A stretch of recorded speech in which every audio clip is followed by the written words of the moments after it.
കർത്താവ് നമ്മളെ സഹായിക്കട്ടെ. നമ്മുടെ ഈ യോഗത്തിൻ്റെ ചിന്തയെന്ന് പറയുന്നത്, അതിൻ്റെ പ്രത്യേകമായ ഒരു ദർശനം എന്ന് പറയുന്നത് യുവശക്തിയെ യേശുവിന് വേണ്ടി ഉണർത്തുക എന്നുള്ളതാണ്. യൂത്ത് പവർ, ആ വാക്ക് ഭയങ്കര, ആ ക്യാപ്ഷൻ ശരിക്കും അതൊരു ആത്മനിയോഗത്തിലിട്ടൊരു പേരാണ്. Youth power for Christ. Youth power, അത് ദാറ്റ്സ് ഫോർ ക്രൈസ്റ്റ്. നമ്മുടെ യുവശക്തി യേശുവിന് വേണ്ടിയാണ്. അപ്പോൾ അങ്ങനെ അല്ലാതെയും ഈ ശക്തി പോകുന്നുണ്ട്. ഈ മനുഷ്യജീവിതത്തിൻ്റെ ഏറ്റവും നല്ലൊരു സമയം എന്നൊക്കെ പറയുന്നത് യുവത്വത്തിൻ്റെ ഒരു സമയമാണ്. ഞാൻ മിക്കപ്പോഴും പറയുന്ന ഒരു കഥയുണ്ട്. ആ കഥ എവിടെയോ കേട്ടൊരു കഥയാണ്, ഒരു പ്രഭാഷണത്തിൽ കേട്ടൊരു കഥ. പക്ഷേ ആ കഥ എന്തും രസകരമായിട്ട് തോന്നുന്നുണ്ട്. ആ കഥ ഒന്നുകൂടെ ആവർത്തിക്കുന്നതിനകത്ത് സന്തോഷമുണ്ട്. യുവശക്തിയെക്കുറിച്ചൊക്കെ പറയാൻ വേണ്ടിയാണ്. മനുഷ്യജീവിതത്തിലെ ഏറ്റവും നല്ലൊരു സമയമാണ് ഈ യൗവനത്തിൻ്റെ ആ സമയം എന്ന് പറയുക. അതുകൊണ്ടാണ് ഈ സഭാപ്രസംഗിലൊക്കെ നമ്മൾ കാണുന്ന യൗവനക്കാരാ, നീ ഇഷ്ടം പോലൊക്കെ നടന്നു. കാരണം ഇഷ്ടം പോലെ നടക്കാൻ സാധ്യതയുള്ളൊരു സമയം, നീ ബോധിച്ച പോലൊക്കെ നടന്നു. പക്ഷേ ഇതൊക്കെ നിമിത്തം നിന്നെ ഇങ്ങനെ കൊണ്ട് നിർത്തുന്ന ഒരു ദിവസമാണ്. അപ്പോൾ മനുഷ്യജീവിതത്തിലെ ഏറ്റവും വലിയ ഒരു നല്ല സമയം അത് യൗവനമെന്ന് പറയുന്ന സമയമാണ്. ആ യൗവനത്തിൻ്റെ അനുഭവങ്ങളിൽ ഈ ശക്തിയെ കെടുതിക്കളയാനായിട്ടുള്ള, അല്ലെ അതിനെ നശിപ്പിക്കാനായിട്ടുള്ള ഒരു ദുഷ്ടൻ്റെ പോരെന്നും അതിൻ്റെ കൂടെയുണ്ട്. അപ്പോൾ അതുകൊണ്ട് തന്നെ നമുക്ക് ദൈവവചനം കൊണ്ട്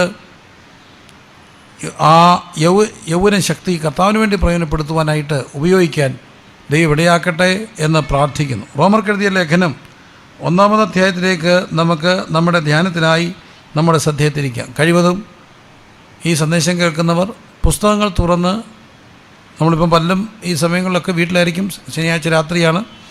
അപ്പോൾ അതുകൊണ്ട് തന്നെ ഒരു പ്രസംഗം കേൾക്കുന്ന ലാഘവത്തോടെ ഈ ശുശ്രൂഷയെ കാണാതെ വേദപുസ്തകം തുറന്ന് ഒന്ന് ശ്രദ്ധയോടെ ഇരിക്കുന്നത് നന്നായിരിക്കും എന്ന് എനിക്ക് വിശ്വാസമുണ്ട്. അപ്പോൾ റോമർക്കെഴുതിയ ലേഖനത്തിൻ്റെ 1-ാം അധ്യായത്തിൻ്റെ 16 മുതലുള്ള വാക്യങ്ങൾ, അപ്പോൾ അതിൻ്റെ റോമാലേഖന പശ്ചാത്തലങ്ങളോ ഒന്നും പറയുവാനായിട്ട് ഞാൻ താല്പര്യപ്പെടുന്നില്ല. അവിടെ പറയുകയാണ്, സുവിശേഷത്തെക്കുറിച്ച് എനിക്ക് ലജ്ജയില്ല. അപ്പോസ്തലനായ പൗലോസ് അദ്ദേഹം പറയുന്നു, ഇങ്ങനെ ഒത്തിരി ആ ലോകത്തിൻ്റെ ജ്ഞാനമെല്ലാം തേടിയ എബ്രായൻ എന്നൊക്കെ പറയുമ്പോൾ അങ്ങനെ എല്ലാ സൗഭാഗ്യങ്ങളുമുള്ള ഒരു മനുഷ്യൻ, ചെറുപ്പത്തിൻ്റെ ആ ഒരു എല്ലാ അറിവും കലകളും പ്രൗഢിയും എല്ലാം ഉണ്ടായിരുന്ന ഒരു മനുഷ്യൻ, ആ മനുഷ്യൻ പറയുന്നു 1:16, സുവിശേഷത്തെക്കുറിച്ച് എനിക്ക് ലജ്ജയില്ല. വിശ്വസിക്കുന്ന ഏവനും, ആദ്യ യഹൂദനും പിന്നെ യവനനും അത് രക്ഷയ്ക്കായി ദൈവശക്തിയാകുന്നു. അതിൽ ദൈവത്തിൻ്റെ നീതി വിശ്വാസം ഹേതുവായി വിശ്വാസത്തിനായി കൊണ്ടും വെളിപ്പെടുന്നു. അപ്പം സുവിശേഷത്തെക്കുറിച്ച് എനിക്ക് ലജ്ജയില്ല. എന്നെ ശ്രദ്ധിക്കുന്ന പ്രിയപ്പെട്ടവരെ, പലപ്പോഴും നമുക്ക് ഈ ഒരു യൗവനപ്രായത്തിലൊക്കെ സുവിശേഷം പറയുക, അല്ലെങ്കിൽ ഒരു വിശ്വാസി എന്നൊക്കെ പറയുന്നത് അല്പം ഒരു ബോധ്യവും ജാളിതയും ഒക്കെ തോന്നാൻ സാധ്യതയുള്ള ഒരു പ്രായമാണ്. പക്ഷേ പൗലോസപ്പോസ്തലൻ പറയുന്ന ഓർക്കുക, അത് എനിക്കതിനെക്കുറിച്ച് ലജ്ജയില്ല. കാരണം അതെന്തുകൊണ്ടെന്ന് ചോദിച്ചാൽ, അത് സുവിശേഷം രക്ഷയ്ക്കായി ദൈവശക്തി. എന്താണ് സുവിശേഷം? സുവിശേഷം എന്ന് പറയുന്നത് യേശു കർത്താവാണ്. അത് രക്ഷയാണ്. ആ രക്ഷയ്ക്കായിട്ടത് ദൈവശക്തിയാണ്. അത് നമുക്ക് നീതിയായിട്ട് മാറുന്നത് വിശ്വാസം മൂലമാണ്. എന്തിനുള്ള വിശ്വാസം? യേശുവിനുള്ള വിശ്വാസം. വിശ്വാസം ഹേതുമായി വിശ്വാസത്തിനായിക്കൊണ്ടും വെളിപ്പെടുന്നു. എന്നിട്ട് പറഞ്ഞ് തുടങ്ങുകയാണ് 18 മുതലുള്ള വാക്യങ്ങൾ. അനീതി കൊണ്ട് സത്യത്തെ തടുക്കുന്ന മനുഷ്യരുടെ സകല അഭക്തിക്കും അനീതിക്കും നേരെ ദൈവത്തിൻ്റെ കോപം സ്വർഗത്തിൽ നിന്ന് വെളിപ്പെടുന്നു.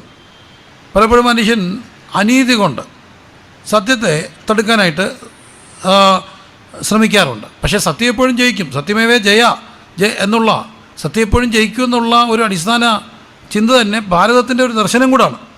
പക്ഷേ അനീതി കൊണ്ട് സത്യത്തെ തടുക്കുന്ന മനുഷ്യരുടെ സകല അബദ്ധിക്കും അനീതിക്കും നേരെ ദൈവത്തിൻ്റെ കോപം സ്വർഗത്തിൽ നിന്ന് വെളിപ്പെടുന്നു.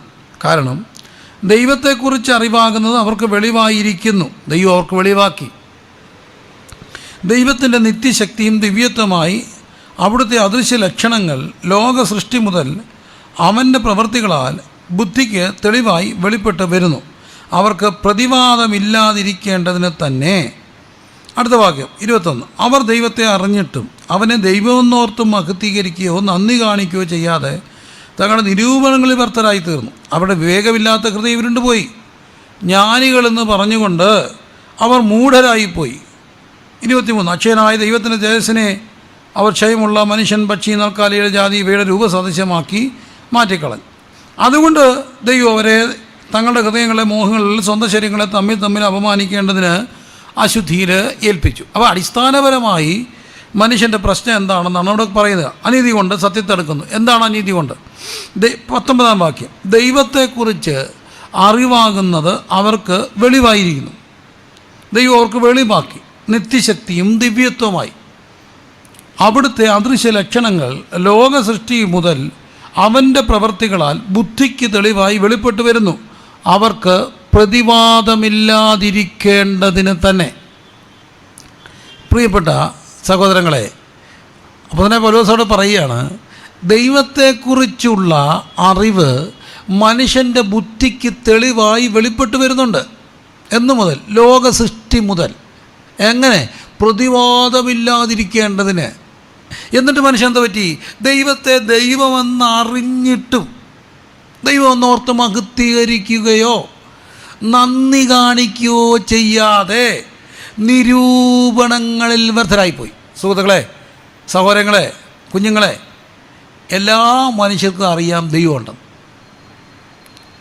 സത്യത്തിൽ ഒരു കൺഫ്യൂഷൻസൊക്കെ ഉണ്ടാകും. കാണപ്പെടാത്തതുണ്ടോ? ചിലർ പറയാറുണ്ട്, നമ്മൾ സാധാരണ പൊതുവെ പറയുന്നത് നിരീശ്വരവാദം, അല്ലെങ്കിൽ ആ ഒരു ദൈവം ഇല്ലെന്നുള്ള ഒരു വാദം. അപ്പം തന്നെ അഗ്നോസ്റ്റിക്സ് എന്നൊക്കെ പറയുന്നത്, അഥവാ ദൈവം ഉണ്ടോ? ഉണ്ടായിരിക്കാം, ഒരു ശക്തിയുണ്ട്, എനിക്ക് കൃത്യമായിട്ട് അത് എന്താണെന്ന് അറിയില്ല, പക്ഷേ എന്തോ ഒന്നുണ്ട് എന്ന് വിശ്വസിക്കുന്ന ഒരു വാദം, ഒരു ശക്തിയുണ്ട്, ദൈവത്തിലുള്ള വിശ്വാസം. പക്ഷേ ദൈവമുണ്ടെന്നുള്ള അറിവ് എല്ലാ മനുഷ്യൻ്റെയും ബുദ്ധിക്ക് തെളിവായി വെളിപ്പെട്ട് വരുന്നുണ്ട്. അതെങ്ങനെ അറിയാം? ലോക സൃഷ്ടി മുതൽ പ്രപഞ്ചത്തിലേക്ക് നോക്കിയാൽ അറിയാം. പണ്ട് ഐസക് ന്യൂട്ടൻ ഇങ്ങനെ കിടന്ന് നോക്കിയപ്പോൾ ആപ്പിൾ വീണെന്നും താൻ ചിന്തിച്ചെന്ന് ഇതെന്തുകൊണ്ടാണ് മേപ്പോട്ട് പോകാഞ്ഞ് താപ്പോട്ട് വന്നത്. അപ്പോഴാണ് ഈ ഗ്രാവിറ്റേഷൻ ആ ഒരു ലോയൊക്കെ തൻ്റെ മനസ്സിൽ ആ ഒരു ചിന്തയ്ക്ക് കാരണമായി തീർന്നു. ആ ഒരു ശാസ്ത്രീയ സത്യത്തിലേക്ക് അത് കണ്ടുപിടിക്കാൻ കാരണമായി തീർന്നു. ഇത് പറഞ്ഞ പോലെ നമ്മൾ ഈ പ്രപഞ്ചത്തിലേക്ക് നോക്കണം. നമുക്ക് ഈ സത്യത്തിൽ നമ്മുടെ ഈ പരിമിതപ്പെട്ട മനുഷ്യൻ പരിമിതപ്പെട്ട അറിവ് കൊണ്ട് ദൈവത്തെ മനസ്സിലാക്കാൻ നോക്കുക. പക്ഷേ ഈ പ്രപഞ്ചത്തിലേക്ക് നോക്കിയേ, നമ്മുടെ ഭൂമി എന്നൊക്കെ പറയുന്നത് വളരെ ചെറിയൊരു ഗോളമാണ്. ഈ പ്രപഞ്ചത്തിലെ മുഴുവൻ ഗോളങ്ങളൊക്കെ ആയിട്ട് കമ്പയർ ചെയ്യുമ്പോൾ സൂര്യൻ എന്നൊക്കെ പറയുന്നത് എന്തുമാത്രം വലിപ്പമുള്ളതാണ്. സൂര്യകിരണങ്ങൾ നമുക്ക് ആ സൂര്യനോടൊക്കെ ഈ അടുക്കുമ്പോഴൊക്കെയാണ് നമുക്ക് ഇതിൻ്റെ എന്താണ് പറയുന്നത്, ആഗോള താപനം കൂടുന്നു, മരങ്ങൾ മുറിച്ച് നശിപ്പിക്കപ്പെടുന്നു, ആ കാര്യങ്ങളൊക്കെ നമുക്കറിയാം. പക്ഷേ സൂര്യൻ്റെ 10 മടങ്ങ് വലിപ്പമുള്ള എന്തോരം നക്ഷത്രങ്ങൾ ഈ പ്രപഞ്ചത്തിലുണ്ട്. അത്രയും കോടാകോടി നക്ഷത്രങ്ങൾ കൂടുന്ന ഗാലക്സികളുണ്ട്. അതിൻ്റെ മിൽക്കി വേ ക്ഷീരപഥങ്ങളുണ്ട്. എന്തുമാത്രം വലുതായി പ്രപഞ്ചം. ആ പ്രപഞ്ചത്തിൻ്റെ നിഗൂഢതകൾ ഇന്നും മനുഷ്യന് മനസ്സിലായത്തില്ല. അത്ര വലിയ നിഗൂഢമാണ് ഈ പ്രപഞ്ചം. ആ പ്രപഞ്ചത്തിൻ്റെ ഈ ഇത്രയും നക്ഷത്രഗോളങ്ങൾ അതിങ്ങനെ തൻ്റെ ഭ്രമണപഥങ്ങളിൽ കറങ്ങിക്കൊണ്ടേയിരിക്കുന്നു. നമ്മുടെ MC റോഡിൽ NH ഈ ലോക്ക്ഡൗണൊക്കെ ആയതുകൊണ്ടാണ് കുറച്ച് അപകടങ്ങൾ, കാരണം വാഹനങ്ങൾ കുറഞ്ഞുകൊണ്ട് എന്തുമാത്രം അപകടം ഒരു ദിവസം ഉണ്ടാകുന്നു. കോവിഡ് വന്ന് മരിക്കുന്നതിനേക്കാൾ അതുപോലെ, പക്ഷേ അതിനേക്കാളും എത്രയോ പേര് വാഹനാപകടങ്ങളിൽ മരിക്കുന്നു. എന്തുമാത്രം പേര്. എന്നിട്ട് ഇത്രയും ഗോളങ്ങൾ ഇങ്ങനെ എങ്ങനെയാണ് ഓടുന്നേ? ഒറ്റ ഓടത്തിന് അറിയാം ഇതിൻ്റെ പിന്നിൽ എന്തോ ഒന്നില്ലേ? പ്രപഞ്ച സൃഷ്ടിയുടെ ആരംഭം മുതൽ മനുഷ്യൻ്റെ ബുദ്ധിക്ക് തെളിവായി വെളിപ്പെട്ട് വരുന്നു. എന്ത് മനോഹരമാണ് ഈ പ്രപഞ്ചം. കുന്നുകളും അതിൻ്റെ യൂണിറ്റി, അതിൻ്റെ ഡൈവേഴ്സിറ്റി, കുന്നുകൾ, താഴ്വരകൾ, മലകൾ, മലനിര എന്നെല്ലാം അതിൻ്റെ ആ കാലാവസ്ഥകളിങ്ങനെ താളത്തി വരുന്നു. വസന്തവും ശിശിരവും ഹേമന്തവും ആ വർഷകാലവും ഇതെല്ലാം ഇങ്ങനെ മാറി മാറി വരുന്നു. ലോകത്തിലെ ഏറ്റവും നല്ല കൃത്യമായിട്ട് മൺസൂൺ കിട്ടുന്നൊരു സ്ഥലമാണ് നമ്മുടെ നാട്. പക്ഷേ ഇപ്പം നമുക്ക് മൺസൂൺ എന്ന് കേട്ടാൽ പേടിയായിട്ട് മാറുന്നു. പെട്ടെന്ന് ന്യൂനമർദ്ദം എന്നൊക്കെ കേട്ടാൽ നമ്മുടെ ചങ്കിടിക്കുന്നു. നമ്മുടെ ചങ്കിനകത്ത് ഭയങ്കര മർദ്ദം ഉണ്ടാകുന്നു. കാരണം എവിടെയോ പ്രകൃതി പോലും താളം. പക്ഷേ ഇന്നൊരു പ്രകൃതി ഇങ്ങനെ താളത്തിലൊക്കെ ഓടുന്നു. ഇങ്ങനെ ഇത് ഓടുക, ഇതിന് പിന്നെ എന്തോ ഒരു നിയന്ത്രണ ശക്തി ഉണ്ടെന്ന് നമുക്കറിയാം. ഒന്നും വേണ്ട, നമ്മുടെ മനുഷ്യ ശരീരത്തിലേക്ക് നോക്കുക. അതുകൊണ്ടാണ് പറയുക, ഭയങ്കര അതിശയകരമായി ഞാൻ നിന്നെ സൃഷ്ടിച്ചിരിക്കുന്നു. എൻ്റെ പൊന്നു പ്രിയപ്പെട്ടവരെ, നമുക്ക് അറിയാം നമ്മുടെ ആ ശരീരത്തിൽ നമ്മുടെ മുടി വളരുന്നു. ഇപ്പം മുടിയൊക്കെ വളർത്തി ഇങ്ങനെ ബാൻഡൊക്കെ ഇട്ട് നടക്കുന്ന മക്കളൊക്കെ ഉണ്ട്. അവർക്ക് മുടിയും താടിയൊക്കെ വളർത്തിയൊക്കെ ഇഷ്ടമാണ്. പ്രത്യേകിച്ച് ലോക്ക്ഡൗണിലെ ഒരു കാലഘട്ടത്തിൽ അത് വലിയൊരു ട്രെൻഡ് പോലൊക്കെ ആയി. ചെല്ല് മുട്ടയടിക്കുന്നു, ചെല്ല് വളർത്തുന്നു, ഒക്കെ ഇഷ്ടം പോലൊക്കെ ചെയ്യുക, നിങ്ങളുടെ കാര്യം. പക്ഷേ ഒരു കാര്യം ചോദിച്ചോട്ടെ, ഈ മുടി വളരുന്ന പോലെ, ഈ താടി വളരുന്ന പോലെ നിങ്ങളുടെ ഈ കൺപീലി വളർന്നായിരുന്നെങ്കിൽ നിങ്ങൾ എന്ത് ചെയ്തിനെ? എല്ലാം വളരുകയല്ലേ. മുടി വളരുന്നു, താടി വളരുന്നു, മീശ വളരുന്നു, മൂക്കിലെ രോമം ചിലപ്പം വളർന്നിറങ്ങുന്നത് വട്ടിച്ച് കളയുന്നു. ഈ കൺപീലി ഇങ്ങനെ വളർന്നായിരുന്നു എന്ത് ചെയ്തിനെ? പെങ്കുഞ്ഞുങ്ങളെ, നിങ്ങളൊക്കെ പിരിയൊക്കെ നിങ്ങളുടെ ഇച്ചിരി കൂടുതലൊക്കെയാണ്, നിങ്ങളൊക്കെ കൃത്യമായിട്ട് അതൊക്കെ പ്ലക്ക് ചെയ്തോ ഒക്കെ ഷേപ്പ് ചെയ്തൊക്കെ വളരെ വൃത്തിയായിട്ട് വെക്കും. നിങ്ങൾ കൺപീലി ഇങ്ങനെ അങ്ങ് വളർന്നായിരുന്നു നിങ്ങൾ എന്ത് ചെയ്തിനെ? അങ്ങനെയാണെങ്കിൽ എല്ലാം വളരണ്ടേ? അപ്പോൾ നിങ്ങൾ പറയും പോയി വെട്ടിയനെന്ന്. വെട്ടിയാൻ എന്താ പറ്റും? കുത്തിക്കൊള്ളും, പിന്നെ കണ്ണടയ്ക്കാൻ പാസ്. എനിക്ക് എപ്പോഴുണ്ട് സ്കൂളിൽ പഠിക്കുമ്പോൾ ഒരു കുഞ്ഞ് രസത്തിന് കൺപീലി ഇങ്ങനെ വെട്ടിമുറിച്ചു, പിന്നെ അവന് ഉറങ്ങാൻ പാടായിപ്പോയി. കണ്ണെല്ലാം ഇങ്ങനെ നീര് വെച്ച് എനിക്ക് ഇപ്പോഴും എൻ്റെ മനസ്സിരിപ്പുണ്ട്. എന്താ കാര്യം? അതുമാത്രം എന്തെങ്കിലും ഇരിക്കുക. അപ്പോൾ എന്തുകൊണ്ടും നമ്മുടെ ഈ ഭയങ്കര അതിശയകരമായി ഇതിനെ ഇങ്ങനെ സൃഷ്ടിച്ചിരിക്കുകയല്ലേ. ഒന്ന് ഓർത്ത് നോക്കിയേ, എന്തൊരു ഡിസൈനിങ്ങാ. ഇന്നെല്ലാം മനുഷ്യപ്പിള്ള മക്കൾക്കൊക്കെ ഇഷ്ടമാണ്, ഇവർക്ക് മസിലൊക്കെ ഭയങ്കര ഇഷ്ടമാണ്. അതിനുവേണ്ടി ഇഷ്ടം പോലെ മിക്ക വീട്ടിലും ഉണ്ട് ഇപ്പം ആ ഡംബിൾസൊക്കെ എടുത്ത് അതിങ്ങനെ അതിന് വർക്കൗട്ടൊക്കെ ചെയ്ത് 6 പാക്ക് 8 പാക്കും ഒക്കെ കൊണ്ട് നടക്കുന്ന മക്കളാണ്. നല്ല മസിലൊക്കെ ഇങ്ങനെ ചുരുട്ടിയൊക്കെ ഇങ്ങനെ അവർ ചിലപ്പോൾ ഇങ്ങനെ സെൽഫിയൊക്കെ എടുത്തിട്ട് അതൊക്കെ ഭയങ്കര സംഭവമാണ്. അപ്പോൾ ഇങ്ങനെ കൈ ഇങ്ങനെ പിടിച്ചാൽ ഇങ്ങോട്ട് വരുന്നു. ഞാൻ ചോദിച്ചോട്ടെ, ഈ കൈ ഇങ്ങനെ പോയിട്ട് ഇവിടെ ഇങ്ങനെ ഫ്ലെക്സിബിളായിട്ട് നിൽക്കുന്നു, ഇത് അതുപോലെ അങ്ങോട്ടും പോകുമായിരുന്നെങ്കിലോ? ഈ കൈ ഇവിടം കൊണ്ട് ഇങ്ങനെ അങ്ങ് പോകുമായിരുന്നെങ്കിൽ നിങ്ങൾ എന്ത് ചെയ്തേ? നമ്മൾ എന്ത് ചെയ്തേനെ? നമ്മുടെ കൈ തന്നെ ഇങ്ങനെ കിടന്ന് ആടിയനെ. ഒരു പപ്പടം എടുക്കാൻ നമ്മുടെ കൈ കൊണ്ട് വെക്കുമോ? ഇങ്ങോട്ട് മസിലുണ്ട്, ഇവിടെ കൊണ്ട് നിൽക്കുന്നു, താപ്പോട്ട് പോയാൽ നമ്മൾ എന്ത് ചെയ്തേനെ? നമ്മളെ കൊണ്ട് പപ്പടം എടുക്കാൻ വെക്കുമോ? ഒക്കത്തില്ല. അപ്പം നമ്മുടെ ഈ ശരീരത്തോട് നോക്കിയേ, ഇന്നത്തെ കേരളത്തിൻ്റെ ഏറ്റവും വലിയ പ്രശ്നം എന്താ? ലോകത്തിന് തന്നെ പ്രശ്നമാണ് ഈ മാലിന്യം സംസ്കരിക്കുക എന്നൊക്കെ പറയുക. കാരണം പണ്ട് നമുക്ക് സാധന സാമഗ്രികൾ കുറവായിരുന്നു. ആ ഒരു സമയത്താണ് പണ്ടത്തെ റാലി സൈക്കിള് എല്ലാ കാര്യങ്ങളും മെയ്ഡ് ഇൻ ഇംഗ്ലണ്ടായിരുന്നു. ഇപ്പോൾ തന്നെ ഒരു ഹീറോ പേരാ made in England rally cycle, England made in England, royal Enfield, അതൊക്കെ വലിയ സംഭവമായിരുന്നു. അപ്പോൾ ഒരു റോയൽ എൻഫീൽഡൊക്കെ മേടിച്ച 1960s ബുള്ളറ്റൊക്കെ ഇപ്പോഴും ഉണ്ട്. അന്ന് മേടിച്ച ഇംഗ്ലണ്ട് റാലി സൈക്കിളിൽ ഇപ്പോഴും പെയിൻ്റ് അടിച്ച് സൂക്ഷിക്കുന്നവരുണ്ട്. അപ്പോൾ അങ്ങനെ കാലം മുമ്പോട്ട് പോയപ്പം ഈ ഇംഗ്ലണ്ട് അന്നത്തെ നല്ല സാധനങ്ങൾ മേടിച്ച ലൈഫ് ലോങ് ഉപയോഗിക്കാം. അപ്പോഴാണ് ജപ്പാൻ്റെയൊക്കെ മെയ്ഡ് ഇൻ ജപ്പാൻ വന്ന്. അപ്പോൾ ജപ്പാനെ സംഭവം എന്താ വന്നു? ഒരു 10 വർഷത്തെ കാലാവധിയുള്ളൂ. അപ്പോൾ 10 വർഷം കഴിഞ്ഞാൽ കളയും. കാരണം അന്നേരം ഒരു ട്രെൻഡ് കൊണ്ടുവന്നു. നിങ്ങളതിൽ ഒരു കാര്യം, ഒരു സൈക്കിൾ, ഒരു ബൈക്ക്, അല്ലെങ്കിൽ ഒരു സംഭവം അതിങ്ങനെ ജീവിതകാലം മുഴുവൻ കാണുന്നേ. നമ്മുടെ അപ്പന്മാരും അമ്മമാരൊക്കെ അങ്ങനെയാണ്. അവർ കട്ടിൽ പണിതവും മേശ പണിതവും ഡെസ്ക് പണിതവും അല്ലെങ്കിൽ സെറ്റ് പണിതവും എല്ലാം ഈട്ടിയും തേക്കലും ഒക്കെയാണ്. ഇപ്പോൾ ആരും ഈട്ടിയും തേക്കലൊന്നും ഒരു ന്യൂജൻ പണിയത്തില്ല. അവർ പറയാൻ മണന്ന അതൊരു ശരിയല്ല. കാരണം നമ്മളിങ്ങനെ ജീവിതകാലം മുഴുവൻ ഇത് കണ്ടുകൊണ്ടിരിക്കണ്ടേ. അതുകൊണ്ടാണ് ഈ പ്ലൈവുഡിലൊക്കെ പണിത് ഇപ്പോൾ സെറ്റ് ചെയ്യണം. 10 വർഷം കഴിയുമ്പോൾ ഡംപ് ചെയ്ത് കളയും. അപ്പോൾ ആ ഒരു കൾച്ചർ വന്ന ഈ ജപ്പാൻ സമയം ഒരു 10 വർഷം, ഈ 10 വർഷം കഴിയുമ്പം കളയണം. അപ്പോൾ അത്രയും സാധനം ഡംപ് ചെയ്യണ്ടേ. അപ്പോഴാണ് പുതിയ ആശയമായിട്ട് കോവിഡിന് മുമ്പ് ഒരു കാര്യം വന്നു. ചൈന വന്നിട്ട് പറഞ്ഞു, ചൈന എന്നുള്ളൊരു വാക്ക് കിട്ടുമ്പോഴേ നമ്മുടെ മനസ്സിലേക്ക് വരുന്നൊരു കാര്യമുണ്ട്. എന്തിൻ്റെ ഡ്യൂപ്ലിക്കേറ്റ് കിട്ടുന്നൊരു സ്ഥലമായി ചൈന വന്നു, മെയ്ഡ് ഇൻ ചൈന. അപ്പോൾ അതിൻ്റെ സംഭവം എന്താ? 1 ഇയർ മതി. 1 ഇയർ കഴിയുമ്പോൾ ഇതെല്ലാം എന്ത് ചെയ്യണം? കൊണ്ടക്കളയണം. ഏറ്റവും വലിയ സംഭവമാണ്. ഇങ്ങനെ മെയ്ഡ് ഇൻ ഇംഗ്ലണ്ട് വന്നപ്പോൾ ജീവിതകാലം മുഴുവായിരുന്നു, അപ്പോൾ സാധനങ്ങൾ കുറവായിരുന്നു. മെയ്ഡ് ഇൻ ജപ്പാൻ വന്നപ്പോൾ 10 വർഷം, മെയ്ഡ് ഇൻ ഇംഗ്ലണ്ട് വന്നപ്പോൾ ചൈന വന്നപ്പോഴോ എല്ലാ വർഷവും ഇത് ഡംപ് ചെയ്യണം, കളയണം. അപ്പോൾ എന്ത് പറ്റി? ഇത് കളയാൻ കൊണ്ട് സ്ഥലമില്ലാതായി. മാലിന്യ സംസ്കരണം. അപ്പോഴാണ് നമ്മൾ പ്ലാസ്റ്റിക് നിരോധിക്കണം എന്നൊക്കെ പറയുന്ന ഒത്തിരി കാലഘട്ടത്തിലേക്ക് വരും. ഇപ്പോൾ ഏറ്റവും വലിയൊരു പ്രശ്നമാണ് മാലിന്യം സംസ്കരിക്കുക എന്നൊക്കെ പറയും. പ്രത്യേകിച്ച് ജീർണിക്കുന്നതും അജീർണമായ മാലിന്യങ്ങളും പ്ലാസ്റ്റിക് ഇതെല്ലാം മാറ്റിയിട്ടൊക്കെ കൊണ്ടുപോകണം. ഇതെല്ലാം ഇവിടെ കൊണ്ട് കളയും. ഒരു ലോകത്തിൻ്റെ വലിയൊരു പ്രശ്നമാണിത്. ഇതെല്ലാം കൂടെ അടിഞ്ഞു കൂടുന്നു. പക്ഷേ അതാണ് ഒരു പ്രശ്നമാണ് മാലിന്യ പക്ഷേ നമ്മുടെ ശരീരത്തിനകത്തൊരു മാലിന്യ സംസ്കരണ പ്ലാന്റ് ഇല്ലേ? കിഡ്നി എന്നൊക്കെ പറയുന്ന 2 പറങ്ങാണ്ടിയുടെ വലിപ്പമുള്ളൊരു സാധനം നമ്മുടെ ഈ ഭാഗത്ത് ഇങ്ങനെ ദൈവം തമ്പുരാൻ വെച്ചിരിക്കുകയല്ലേ. അതൊന്നും ബ്രേക്ക് ഡൗൺ ആയ ഒരു ഡയാലിസിസ് ചെയ്യണമെങ്കിൽ 2000-3000 രൂപ ആവും എല്ലാ ചിലവും കൂടെ. അപ്പം ചെയ്യുമ്പോൾ ഇത്രയേ കാണത്തുള്ളൂ. പോകണ്ടേ, വരണ്ടേ, ട്യൂബ് മാറണ്ടേ, എന്തെല്ലാം കാര്യങ്ങൾ. ആഴ്ചയിൽ 1 തുടങ്ങി, പിന്നെ 2 ആയി, പിന്നെ 3 ആയി. എന്താ കാര്യം? നമ്മുടെ ശരീരത്തൊരു സംഭവം പണിമുടക്കി. നമ്മൾ ഈ മോട്ടറൊക്കെ വെച്ച് വെള്ളം അടിച്ച് കയറ്റുന്നുണ്ട്. ഇവിടെ ശരീരത്തിനകത്തൊരു മോട്ടർ ഇരിപ്പുണ്ട്. അത് ഹാർട്ടാണ്. ഒരു ദിവസം 1,00,000 പ്രാവശ്യം ഇടിക്കും. ഒരു ദിവസം ടക്കോട്ട് എപ്പോൾ ഇടിച്ചു തുടങ്ങി? നമ്മളെക്കാട്ടും ചേട്ടനാണ് നമ്മുടെ ഹൃദയം. നമ്മുടെ അമ്മയുടെ വയറ്റിൽ ആദ്യം രൂപം കണ്ട സാധനം ഈ ഹൃദയമാണ്.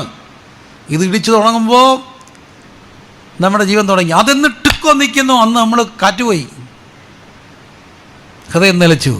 ഇതെല്ലാം ഇങ്ങനെ ഫങ്ഷൻ ചെയ്യുന്നത് എന്താ? ദൈവം മനുഷ്യനെ ഇങ്ങനെ അതിശയമായി സൃഷ്ടിച്ചിരിക്കുകയാണ്. ഇതൊക്കെ ചിന്തിച്ചാൽ നമുക്കറിയാം ഇതിൻ്റെ പിന്നിൽ എന്തോ ഒന്നുമില്ലേ. നോക്ക്, നമ്മളിപ്പോൾ എവിടെ പോയാലും പഴയകാലമൊക്കെ പോയി നമ്മുടെ കണ്ണിൻ്റെ ഫോട്ടോ എടുക്കും. അതുകൊണ്ടാണ് ആധാറൊക്കെ എടുക്കാൻ പോകുമ്പോൾ അവരിങ്ങനെ കണ്ണിൻ്റെ ഫോട്ടോ എടുക്കുക.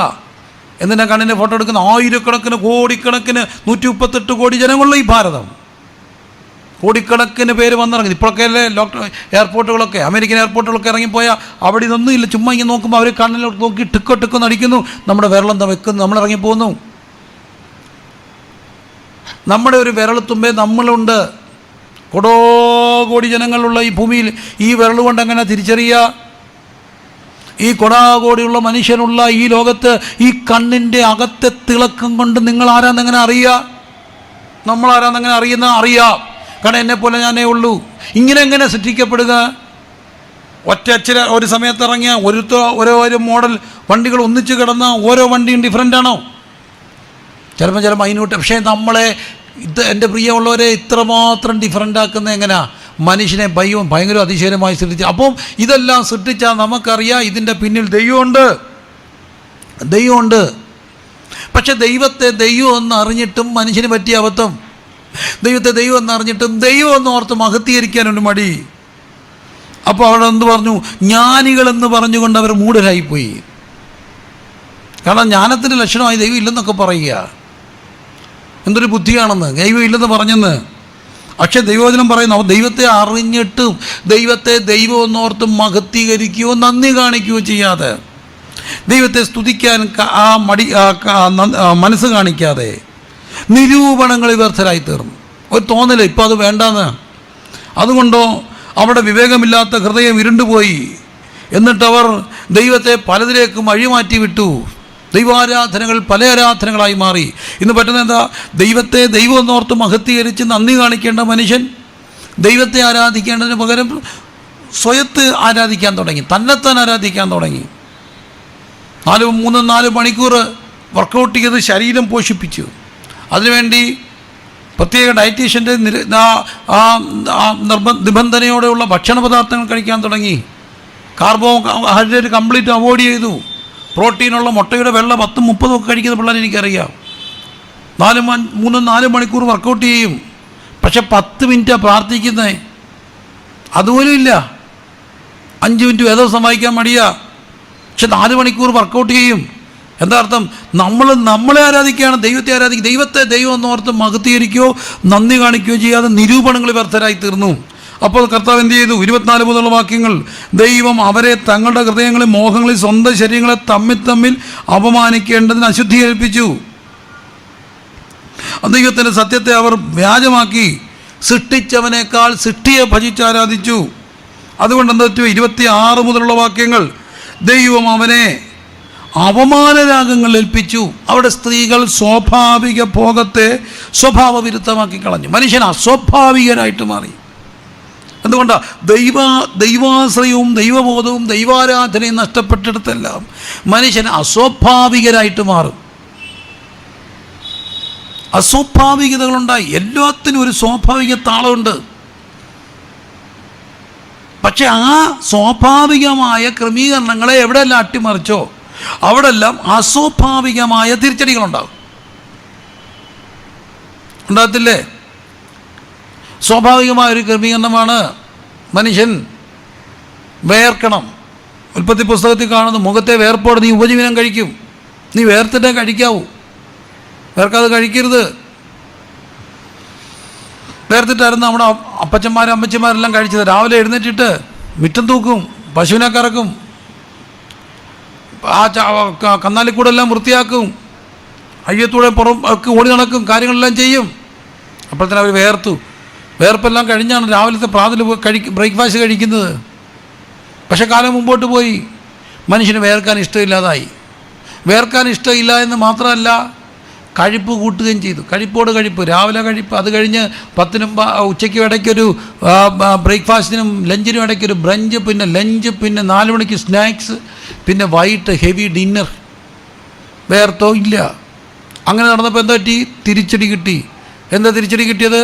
അത് ഷുഗറായി, പ്രഷറായി, കൊളസ്ട്രോളായി, ഹാർട്ടായി, ക്യാൻസറായി, ജീവിതജന്യ രോഗങ്ങളായിട്ട് മാറി. എന്താ കാര്യം? സ്വാഭാവികമായ മനുഷ്യൻ വേർത്തിട്ട് വേണം ജീവിക്കാൻ.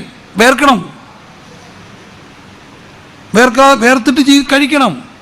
കഴിക്കാൻ വേണ്ടി ജീവിക്കരുത്. വേർത്തില്ല, കഴിപ്പ് കൂട്ടി, തിരിച്ചടി കിട്ടി. സ്വാഭാവികമായ ഒന്നിനെ തകിടം മറിച്ചപ്പോൾ അസ്വാഭാവികമായ തിരിച്ചടി കിട്ടി. ദൈവം മനുഷ്യനോട് പറഞ്ഞു, ഒരാണിനൊരു പെണ്ണ്, ഒരു പെണ്ണിനൊരാണ്, അങ്ങനെ വേണം ജീവിക്കാൻ. ആദമിന് ദൈവം ഹവ്വയെ കൊടുത്തു. പിന്നെ നമ്മൾ അവർക്ക് ചോദിക്കും, ലാമക്ക് അതൊക്കെ ലേറ്റർ ഡെവലപ്മെൻ്റ് ആണ്. In the beginning God created. ദൈവം അവനെ ആണും പെണ്ണുമായിട്ട് സൃഷ്ടിച്ചു. ഒരാണും ഒരു പെണ്ണും, ആദമും ഹവ്വയും. കുറേ കഴിഞ്ഞപ്പോൾ മനുഷ്യൻ പറഞ്ഞു, പോരാ, എനിക്ക് ഒത്തിരി വേണം. തിന്നുക, കുടിക്കുക, ആനന്ദിക്കുക, നാളെ ചാവുമല്ലോ, അടിച്ചു പൊളിക്കണം. അടിച്ചു പൊളിച്ചു. എന്താ പറ്റി? തിരിച്ചടി കിട്ടി.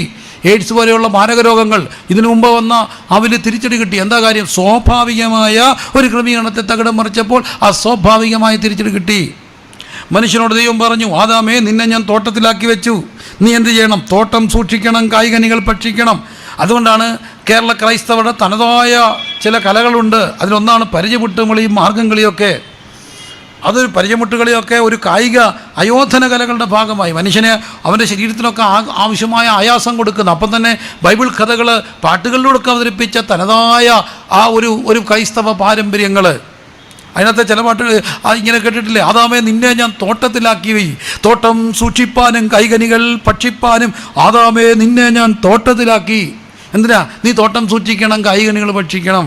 അപ്പോൾ മനുഷ്യനോട് ദൈവം പറഞ്ഞു, നീ തോട്ടം സൂക്ഷിക്കണം, മരം വെക്കണം എന്നും പറഞ്ഞത് അതിനൊക്കെ മുമ്പ് തമ്പുരാനോട് പറഞ്ഞു. ഇന്ന് നമ്മൾ കാണുന്നുണ്ട്, പിച്ചിലെ വൃക്ഷം നട്ടു എന്നൊക്കെ കാണുന്നുണ്ട്. അപ്പോൾ എവിടെല്ലാം ദൈവം മരങ്ങൾ അവർ നട്ടു. തോട്ടം സൂക്ഷിക്കണം, തോട്ടത്തെ ചൂഷണം ചെയ്യല്ല, ഇതെല്ലാം നിൻ്റെ കയ്യിലാണ്. പക്ഷെ നീ അതിനെ സൂക്ഷിച്ച് കാക്കണം. മനുഷ്യൻ എന്ത് ചെയ്തു? മരം വെട്ടി നശിപ്പിക്കാൻ തുടങ്ങി. മരം വെട്ടി നശിപ്പിക്കാൻ തുടങ്ങിയപ്പോൾ തിരിച്ചടി കിട്ടി. ആഗോള താപനം. അപ്പോൾ തന്നെ നമ്മളെല്ലാം ഭിത്തിയിലും സ്കൂളിൽ പഠിക്കും അതിലെല്ലാം എഴുതി വെച്ചിരിക്കുന്നത് എന്താണ്?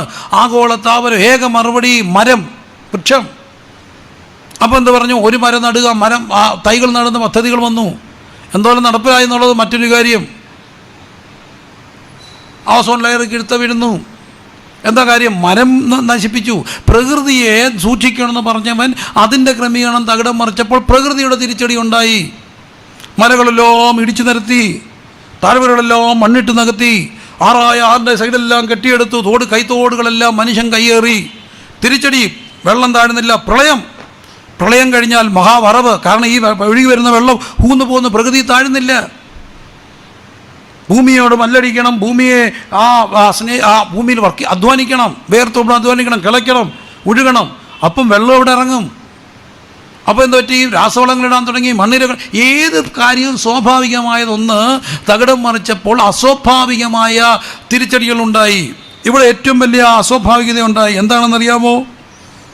ദൈവത്തെ ദൈവം എന്നോർത്ത് മഹത്വീകരിക്കാതെ, നന്ദി കാണിക്കാതെ, നിരൂപണങ്ങൾ വ്യർത്ഥമായപ്പോൾ അസ്വാഭാവികമായ തിരിച്ചടി ഉണ്ടായതാണ് 26 മുതലുള്ള വാക്യങ്ങൾ. ദൈവം അവരെ അവമാനരാഗങ്ങളിൽ ഏൽപ്പിച്ചു. അവർ സ്വാഭാവിക അനുഭവങ്ങളെ സ്വഭാവവിരുദ്ധമാക്കി. പുരുഷന്മാരോടും സ്ത്രീകളോടും അവലക്ഷണമായത് പ്രവർത്തിച്ചു. എന്താണ്? മനുഷ്യനെ ദൈവം സൃഷ്ടിച്ചത് സെക്ച്വൽ ബീയിങ് ആയിട്ടാണ്. അതാണ് ഉൽപ്പത്തി പുസ്തകം 5-ാം അധ്യായത്തിൽ കാണുന്നത്. ദൈവം അവരെ ആണും പെണ്ണുമായിട്ട് സൃഷ്ടിച്ചു. അവർക്ക് ആദാം എന്ന് പേരിട്ടു. ആണും പെണ്ണുമായിട്ട് ദൈവം മനുഷ്യനെ സൃഷ്ടിച്ചത്. എന്താ അതിൻ്റെ അർത്ഥം? മനുഷ്യൻ ഹെട്രോസെക്ഷൽ ബീയിങ് ആണ്. ആണിനോട് അല്ല, ആണിന് പെണ്ണോടും പെണ്ണാണിനോടും സ്വാഭാവികമായ അട്രാക്ഷൻസ് ഉണ്ടാകും. അതായത് ക്വൈറ്റ് നാച്ചുറൽ, സ്വഭാവമാണ്, പ്രകൃതിയാണ്, പ്രകൃതിയുടെ വിളിയാണ്. പക്ഷേ ദൈവത്തെ ദൈവം ഓർത്ത് മഹത്വീകരിക്കാൻ, നന്ദി കാണിക്കാൻ നിരൂപണങ്ങൾ വ്യർത്ഥരായപ്പോൾ അസ്വാഭാവിക തിരിച്ചടികളുണ്ടായി. എന്താ പറ്റി? ഹെട്രോസെക്ഷൽ ബീങ്സ് ഹോമോസെക്ഷലായിട്ട് മാറി. ഇന്ന് നിയമത്തിൻ്റെയൊക്കെ പരിരക്ഷ അതിനൊക്കെ ഉണ്ടെന്നൊക്കെ പറയുമ്പോൾ പോലും വേദവസ്തം പഠിപ്പിക്കുന്നു അവലക്ഷണമായത് പ്രവർത്തിച്ചു. എന്താ കാര്യം? തിരിച്ചടികൾ. അങ്ങനെ തങ്ങളുടെ വിഭ്രമത്തിന് യോഗ്യമായ പ്രതിഫലം തങ്ങളിൽ തന്നെ പ്രാപിച്ചു. അതുകൊണ്ട് തമ്പുരാൻ എന്ത് ചെയ്തു? അവരെ ദൈവത്തെ പരിജ്ഞാനത്തിൽ ധരിപ്പാൻ ഇഷ്ടമില്ലാതിന് തക്കവണ്ണം അവരെ ഉചിതമല്ലാത്തത് ചെയ്യാൻ നികൃഷ്ടബുദ്ധിയിലേൽപ്പിച്ചു. God gave them over to a depraved mind to do what ought not to be done. എന്ത് ചെയ്യരുതോ അത് ചെയ്യാൻ വേണ്ടി ഏൽപ്പിച്ചു. എന്താ ചെയ്യേണ്ടിയിരുന്നേ? ദൈവത്തെ ദൈവം എന്നോർത്ത് മഹത്വീകരിക്കണം, നന്ദി കാണിക്കണം. ദൈവത്തോട് നന്ദി കാണിക്കാനുള്ള ഏറ്റവും വലിയ വഴിയുണ്ട ദൈവത്തെ ആരാധിക്കണം, ദൈവത്തെ സ്തുതിക്കണം, നമ്മുടെ ശരീരം കൊണ്ട് ദൈവത്തെ മഹത്വപ്പെടുത്തണം. ദൈവസന്ധി സമയം സ്നേഹത്തിൻ്റെ പ്രതി അതിൻ്റെ ആ പ്രകടനമായ സമയം ചെലവഴിക്കണം, പ്രാർത്ഥിക്കണം, കർത്താവിനോട് ഈ നല്ല പ്രായത്തിൽ ദൈവത്തെ സ്തുതിക്കണം. അപ്പോൾ എന്ത് പറ്റി? പരിജ്ഞാനത്തിൽ ധരിപ്പാൻ ഇഷ്ടമില്ലാതെ വന്നപ്പം ദൈവം എന്ത് ചെയ്തു? ദൈവം അവരെ ഏൽപ്പിക്കുക. അതിൻ്റെ ഓട്ടോമാറ്റിക് തിരിച്ചടി ഉണ്ടായി. നികൃഷ്ട ബുദ്ധിക്ക് ഏൽപ്പിക്കുക. നികൃഷ്ടതയുടെ ഓപ്പോസിറ്റ് എന്താ? ഉത്കൃഷ്ടതയാണ്. നികൃഷ്ട ബുദ്ധിക്ക് ഏൽപ്പിച്ചു. അതുകൊണ്ട് എന്തോ പറ്റി? 29 വാക്യം, അതുകൊണ്ട് മനുഷ്യൻ സകല അനീതി, ദുഷ്ടത, അത്യാഗ്രഹം, ദുർബുദ്ധി നിറഞ്ഞു. അയ്യോ, അനീതിയും ദുഷ്ടതയും അത്യാഗ്രഹവും ദുർബുദ്ധിയും നിറഞ്ഞു. അത്യാഗ്രഹം പോരാ, ആഗ്രഹങ്ങളെല്ലാം ദൈവം മാനിക്കും. നിൻ്റെ ഹൃദയത്തിലെ ആഗ്രഹങ്ങൾ ദൈവം നിനക്ക് തരും. പക്ഷേ അത്യാഗ്രഹത്തിന് ദൈവം ഒരിക്കലും കൂട്ടു നിൽക്കത്തില്ല. അങ്ങനെ അത്യാഗ്രഹമാകാൻ, പെട്ടെന്ന് സമ്പത്തുണ്ടാക്കാൻ കുറുക്ക് വഴികൾ തേടിയവരൊക്കെ പിന്നെ പരാജയപ്പെട്ടു, നിയമത്തിൻ്റെ വഴിക്ക് വരുന്നു. അത്യാഗ്രഹം. എന്നിട്ടോ അനീതി, ദുഷ്ടത, അത്യാഗ്രഹം, ദുർബുദ്ധി, അസൂയ. അടിസ്ഥാനപരമായൊരു പ്രശ്നം. അസൂയ ഉണ്ടാകുന്നത് എന്തുകൊണ്ടാണ്? നമുക്ക് നമ്മിൽ തൃപ്തിയില്ലാത്തത് കൊണ്ടാണ്. ദൈവത്തെ ദൈവം നോർത്ത് മഹത്വീകരിക്കാത്തവൻ അവന് ഒരു തിരിച്ചടി ഉണ്ടായി. അസൂയ വേദപുസ്തകത്തിൽ കാണുന്ന ഒത്തിരി കാര്യമുണ്ട്. ഇസ്ഹാക്ക് ആണ്ടി ദേശത്ത് വിതച്ചു, ഫെലിസ്ത്യർക്ക് അവനോട് അസൂയ തോന്നി. വീണ്ടും നമ്മൾ മുമ്പോട്ട് പോകുമ്പോൾ കാണുന്നുണ്ട്, ഫെലിസ്ത്യർക്ക് അസൂയ തോന്നി. ആ യാക്കോബിൻ്റെ ഭാര്യമാർ റാഹേലും ലേയും തമ്മിൽ അസൂയ തോന്നി. ചേട്ടത്തിയനത്തിമാർ തമ്മിൽ അസൂയ തോന്നി. ഏശാവും യാക്കോബും തമ്മിൽ ഏറ്റവും നല്ല ക്ലാസിക് എക്സാമ്പിൾ. അത് കഴിഞ്ഞ് മുമ്പോട്ട് പോകുമ്പോൾ യോസഫ് 17 വയസ്സേ ഉള്ളൂ, നല്ല ചെറുപ്പക്കാരൻ. പക്ഷേ സ്വപ്നം കണ്ട് ചേട്ടന്മാരെ അന്വേഷിക്കാൻ പോയി. അവന് അപ്പന് ഇഷ്ടമായിരുന്നു. അപ്പന് മോനെ ഇഷ്ടമായതുകൊണ്ട് ചേട്ടന്മാർക്ക് അവനോട് അസൂയ തോന്നി. അസൂയ. മുമ്പോട്ട് പോകുന്നു. ശൗല്, ദാവീദ്. പക്ഷെ ദാവീദിനോട് ശൗലിന് അസൂയ തോന്നി, കണ്ണുകടി തോന്നി. അസൂയ എന്താണ്? God gave dum over. നമുക്ക് നമ്മളിൽ തൃപ്തിയില്ല. മറ്റുള്ളവരുമായിട്ട് കമ്പയർ ചെയ്തിട്ട് അവൻ അസ്വസ്ഥനാകുകയാണ് അവരോട്. അതെന്തോ ഉണ്ടാക്കും? ഗോസിപ്പുകൾ ഉണ്ടാക്കും. അവനെ തകർക്കാനുള്ള വഴികൾ തേടും. അസൂയ, കൊല, പിണക്കം, കപടം, ദുശീലം. എൻ്റെ പൊന്നു പ്രിയപ്പെട്ടവരെ, ദുശീലം. എന്താ ദുശീലം എന്ന് പറഞ്ഞാൽ? മനുഷ്യൻ്റെ ഏറ്റവും വലിയ അപകടത്തിലേക്ക് പോവുകയാണ്. അഡിക്ഷൻസിലേക്ക് പോകുന്നു. നല്ല ശീലങ്ങൾ, ചൊട്ടയിലെ ശീലം ചുടല വരെ നല്ല ശീലങ്ങൾ ഉണ്ടാകേണ്ട മനുഷ്യരെ ഇപ്പോൾ ദുശീലങ്ങൾ കഴിയുമ്പോഴപ്പെടുന്നു. വേദനയുണ്ട്, വേദന തങ്ക് പറിച്ച് പറയുകയാണ്. മനുഷ്യരുടെയും മൊത്തം ദുരിതം വരാൻ പോകുന്നത്. ഇപ്പോൾ ഓൺലൈൻ ക്ലാസ്സുകളായി, സന്തോഷം, നല്ല കാര്യം. പക്ഷേ ഓൺലൈൻ ക്ലാസ്സുകൾ അവിടെ എന്താ? കൊച്ചു കുഞ്ഞുങ്ങളുടെ കയ്യിൽ തൊട്ട് ഓൺലൈൻ സംവിധാനങ്ങൾ ചേർത്ത് കൊടുക്കേണ്ടി വരുന്നു. എപ്പോഴും എല്ലാവർക്കും കൂടെ ഇരിക്കാനൊന്നും നോക്കണമെന്നൊന്നും ഇല്ല. അത് നടക്കുന്ന കാര്യമല്ല. പകൽ മനുഷ്യൻ അധ്വാനിക്കണ്ടേ, കാര്യങ്ങൾ നടക്കണ്ടേ. അപ്പോൾ എന്ത് പറ്റി? ഇതിന് അഡിക്ഷനായിട്ട് പോകുന്നു. എത്ര മക്കളെ വിളിക്കുന്നേ, എന്തുമാത്രം പേര്. എന്നാന്നറിയാം? PUBG കളിക്കുന്നു പോലും. അതൊക്കെ തിരിച്ചു പഠിച്ചപ്പോൾ 6ാം ക്ലാസ്സുകാരൻ്റെ വയലൻസൊക്കെ ഞാൻ കണ്ടാണ്. എടാ, അമ്മച്ചിയുടെ കയ്യിൽ ഫോണുണ്ട്, മോൻ അത് ഉപയോഗിച്ചോ, എന്നിട്ട് ആവശ്യം കഴിയുമ്പോൾ തിരിച്ചു കൊടുത്താൽ പോരെ. മോൻ അരമണിക്കൂർ അവിടെ കാണുക. അല്ല, എൻ്റെ കൂട്ടുകാർക്കെല്ലാം ഉണ്ടെന്ന് എനിക്കും തരണമെന്ന്. നമ്മുടെയൊക്കെ പ്രായത്തിൽ ഏറ്റവും വലിയ പ്രശ്നം സന്ധ്യയ്ക്ക് 6 മണിക്ക് വീട്ടിൽ വന്നിരിക്കണം എന്നുള്ളതാണ്. ഇല്ലെങ്കിൽ അടി കിട്ടും. വരുണ്ട 6 മണി എന്നുള്ളത് 6:01 അപ്പുറത്തൂടെ കയറുന്നേ. കൃത്യസമയം 5 മണിക്ക് 4 മണിക്ക് വന്നിട്ടൊന്ന് പുറത്ത് നോക്കും. പക്ഷേ 6 മണി എന്നൊരു സമയം ഉണ്ടെങ്കിൽ ഡിഗ്രിയുടെ സമയത്ത് പോലും പെരയ്ക്കകത്ത് കണ്ടില്ലെങ്കിൽ വലിച്ചിട്ട് കീറും. ഇപ്പോഴത്തെ ഏറ്റവും വലിയ പ്രശ്നം അകത്തിരിക്കുന്നവനെ ഒന്ന് ഇറങ്ങിയടാ മുറിക്ക് പുറത്തു നിന്ന് അവൻ അതിനകത്ത് കഥ അടച്ചിരിക്കുകയാണ്. എൻ്റെ പൊന്നുമക്കളെ ഇറങ്ങി വരാൻ, മനുഷ്യനോടൊന്ന് മിണ്ടാൻ. എന്തുപറ്റി? ദുശീലം തിങ്ങുന്നു. കണ്ടോ? ദൈവത്തെ ദൈവം എന്നോർത്ത് മഹത്വീകരിക്കാൻ, നന്ദി കാണിക്കാൻ കഴിയാതെ വരുമ്പോൾ ഓരോ ദുശീലങ്ങൾ ഓരോ സമയത്ത് മാറി മാറി വരികയാണ്. അതിലെ ഏറ്റവും വലിയ അപകടപ്പെട്ട ദുശീലങ്ങൾ ഈ ഡ്രഗ് അബ്യൂസിലേക്ക് പോകുന്നു. ഞാൻ ഒത്തിരി ഒത്തിരി ഒത്തിരി ഒത്തിരി മോചനയാത്രകൾ ഗാന്ധി ജയന്തിയോടുള്ള ബന്ധത്തിൽ, ഇൻഡിപെൻഡൻസിനോടുള്ള ബന്ധത്തിൽ നടത്തിയ സമയങ്ങളുണ്ട്. ലഹരി വിരുദ്ധ യാത്രകൾ ഒത്തിരി നടത്തി. കേരളത്തിൽ അങ്ങോളം ഇങ്ങോളം 1000 കുഗ്രാമങ്ങളിൽ മുക്കിലും മൂലയിലും പ്രസംഗിച്ചു. ദുശീലങ്ങളെക്കുറിച്ച്, മദ്യപാനത്തെക്കുറിച്ച് എന്തുമാത്രം എക്സാജറേഷൻ പറയല്ല. 8ഉം 10ഉം പേരെ ഒരേ സമയം കൊണ്ടു നടന്ന സമയങ്ങളുണ്ട്. ഇപ്പോഴല്ല, നേരത്തെ. നല്ല ചെറുപ്പക്കാർ മദ്യപാനത്തിന് അടിമകളായി പോകുന്നു. അവരാരും തന്നെ കുടിക്കാൻ വേണ്ടി തുടങ്ങിയതല്ല, പക്ഷേ ആദ്യമായിട്ട് എടുത്തൊരു പെഗ് അവരെ കുടിയിലാക്കി. ഒരു സമയത്ത് ശംഭു ഒക്കെ ഇടുന്ന വല്ലാത്ത ശീലം വന്നപ്പോൾ അതിനൊക്കെ എതിരെ ഒത്തിരി യാത്രകൾ നടത്തി. ബാങ്ങെന്നും കയ്യിലെന്നും പറയുന്ന ആ മരങ്ങളുടെ പശയൊക്കെ കൂട്ടി ഇതൊക്കെ പറഞ്ഞ് തുടങ്ങിയ ആ ഒരു പ്രഭാഷണം എനിക്ക് ഓർമ്മയുണ്ട്. പക്ഷെ അതിന് പ്രേരകമായൊരു കാര്യമുണ്ട്. ഒത്തിരി നാളുടെ സ്കൂളിൽ ഇരുന്ന് പഠിച്ച ഒരു സുഹൃത്തിനെ ഒത്തിരി നാളുടെ കാണുമ്പോൾ അവൻ ചിറി ഇങ്ങനെ മലന്ന് കിടക്കുകയാണ്. എടാ എന്താ പറ്റിയെന്ന് ചോദിച്ചവൻ പറഞ്ഞു, ശംഭു ഇട്ടത് പൊട്ടിപ്പോയതാണ്. രക്ഷപ്പെട്ടല്ലേ, നീ ഇത് ഇവിടെ വെക്കാൻ പറയുകയാണ്, മേളി വെക്കുമെന്ന്. താഴത്തെ കീറി പൊട്ടിപ്പോയിട്ടോ മേളി വെക്കുകയാണ്. ദുശീലം, രക്ഷപ്പെടാൻ ഒക്കുന്നില്ല. നാടിൻ്റെ ഏറ്റവും വലിയ തിന്മയാണ് കഞ്ചാവിന് അടിമയായിട്ട്. മണ്ടക്കെന്ന് പറഞ്ഞാൽ മക്കളൊക്കെ എപ്പോഴെങ്കിലും ഓണത്തിനോ ക്രിസ്മസിനോ വല്ലതും കൂട്ടുകാരുടെ കല്യാണത്തിനോ വല്ലതും പോകുമ്പോൾ, അല്ലെങ്കിൽ എവിടെയെങ്കിലും പോയി പമ്മി ഇച്ചിരി അടിക്കുക, അന്ന് അവൻ വാള് വെച്ച് നശിപ്പിച്ച് കക്കി നശിപ്പിക്കും.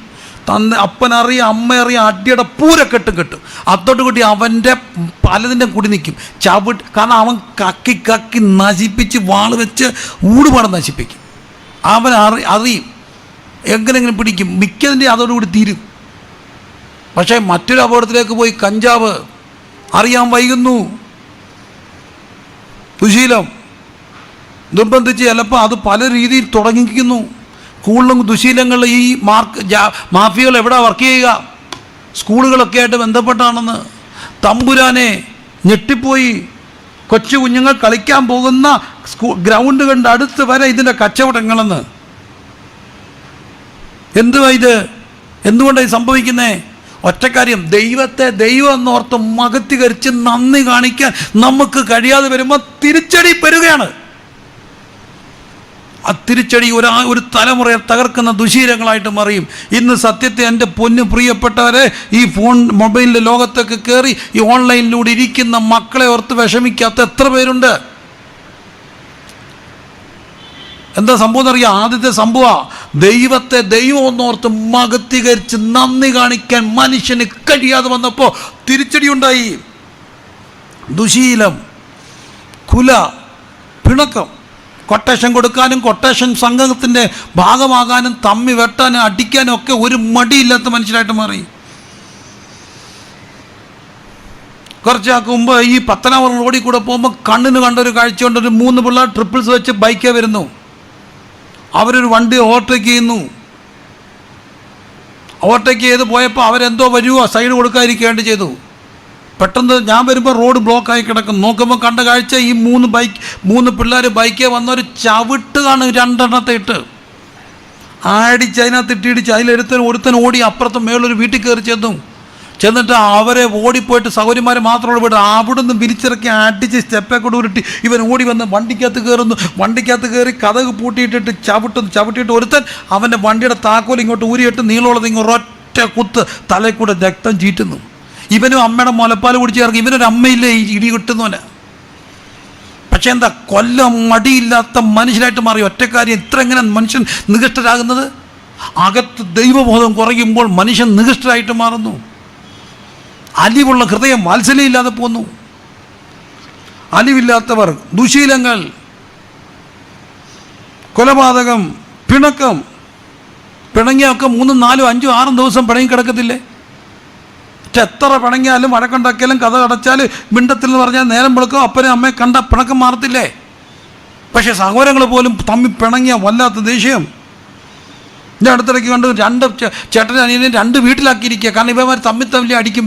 പിരിച്ചു പോയെങ്കിൽ പിണങ്ങിപ്പോയെങ്കിൽ ഇച്ച തെറ്റി അടിച്ചെന്നൊക്കെ പറഞ്ഞാൽ മറ്റേ ചേട്ടനും തമ്മിൽ അടിക്കും. അടിച്ച് 5 മിനിറ്റ് കഴിയുമ്പോൾ പിണക്കം മാറും. ഇണങ്ങവർ. പിണക്കം, കപടം, ദുശീലം, കുർളക്കാർ, ഏഷണിക്കാർ, ദൈവദോഷികൾ, നിഷ്ഠൂരന്മാർ, ഗർവിഷ്ഠന്മാർ, ആത്മപ്രശംസക്കാർ. ഇതെല്ലാം കഴിഞ്ഞിട്ടോ സ്വയം വലുതാകാൻ വേണ്ടി ശ്രമിക്കുകയാണ്. ഈ സ്വയം വലുതാകാൻ വേണ്ടിയുള്ള ആത്മപ്രശംസയുടെ ഭാഗമാണ് എപ്പോഴും സെൽഫി എടുക്കുക, ഇൻസ്റ്റാഗ്രാമിൽ ഇടുക. അതിനുവേണ്ടി എന്ത് വെള്ളം ചെയ്യും, എന്ത് ഡ്രാമയും സൈക്കിൾ അങ്ങനെ ചാടും ഇങ്ങനെ ചാടും. ഇതെല്ലാം ഒറ്റക്കാരിയാണ്. വല്ലോൻ്റെ ബെൻസുകാരൻ്റെ മുമ്പിൽ പോയി ഫോട്ടോ എടുത്തിടും. ആത്മപ്രശംസ. നമുക്കുള്ളത് തൃപ്തിപ്പെട്ട പോലെ. ആത്മപ്രശംസക്കാർ, പുതുവർഷം സങ്കല്പിക്കുന്നവർ. അടുത്തത് മാതാപിതാക്കന്മാരെ അനുസരിക്കാത്തവർ. മിക്ക മക്കളുടെയും പ്രശ്നം ഇതാണ്. അപ്പനും അമ്മയും അനുസരിക്കത്തില്ല, അവരെ പോരാ. ദൈവമേ, നശിച്ച വീട്ടിൽ ഞാൻ ജനിച്ചല്ലോ എന്നുള്ള പരാതിയാണ് പലർക്കും. അവരാണെങ്കിൽ എന്ത് അല്ലായിരുന്നു. പക്ഷെ മക്കൾക്കൊക്കെ അറിയാൻ വയ്യാത്തൊരു കാര്യമുണ്ട്. ഞാൻ 1000 മക്കളോട് എന്നും ചോദിക്കുന്നൊരു ചോദ്യമുണ്ട്. ഈ അപ്പനും അമ്മയും മനുഷ്യനും ഈ മക്കൾക്ക് വേണ്ടി കഷ്ടപ്പെടുകയല്ലേ? അവർ ജീവിക്കുന്ന ഇവർക്ക് വേണ്ടിയല്ലേ? ഒരു പക്ഷേ നിങ്ങൾ ചോദിക്കുന്ന പലതും ഇപ്പം മേടിച്ചു തരാൻ ഒക്കത്തില്ലായിരിക്കാം. ഒന്ന് സാമ്പത്തിക ബുദ്ധിമുട്ട്, രണ്ടത് തന്നാൽ നിങ്ങൾക്ക് അപകടമാകുന്നു. നിങ്ങളുടെ കൂട്ടുകാർക്ക് ബൈക്കുണ്ട്, ബൈക്ക് ഇപ്പോൾ എടുത്തു കൊടുത്തിട്ട് വഴക്ക് പിടിച്ച് മേടിച്ച് ഒടിഞ്ഞ് കൈയും കാലും ഒടിഞ്ഞ് വീട്ടിൽ കിടപ്പുണ്ട്. അന്നേരം നോക്കുക ഈ അമ്മ വേണ്ടേ? അവനെ മാത്രം നോക്കിയാൽ പോലെ വീണ അവനെ കൂട്ടുകാരനെ കൂടെ നോക്കണമെന്ന്. അപ്പോഴും വാശിയാണ്. എന്താ കാര്യം? മാതാപിതാക്കളുടെ വേദന മനുഷ്യൻ അറിയുന്നില്ല. മാതാപിതാക്കളുടെ വേദന. ഒത്തിരി മക്കളോട് ചോദിച്ചൊരു ചോദ്യമുണ്ട്. അവർ സന്ധ്യയ്ക്ക് വീട്ടിൽ കയറി വന്നില്ലെങ്കിൽ അമ്മ ഇങ്ങനെ വെപ്രാളപ്പെട്ടെന്ന് വിളിച്ചു ചോദിക്കുന്നത്, എന്തിനാ എന്നെ ഇങ്ങനെ വിളിക്കുന്നത്? ഞാൻ കൊച്ചു തെറ്റാണോ?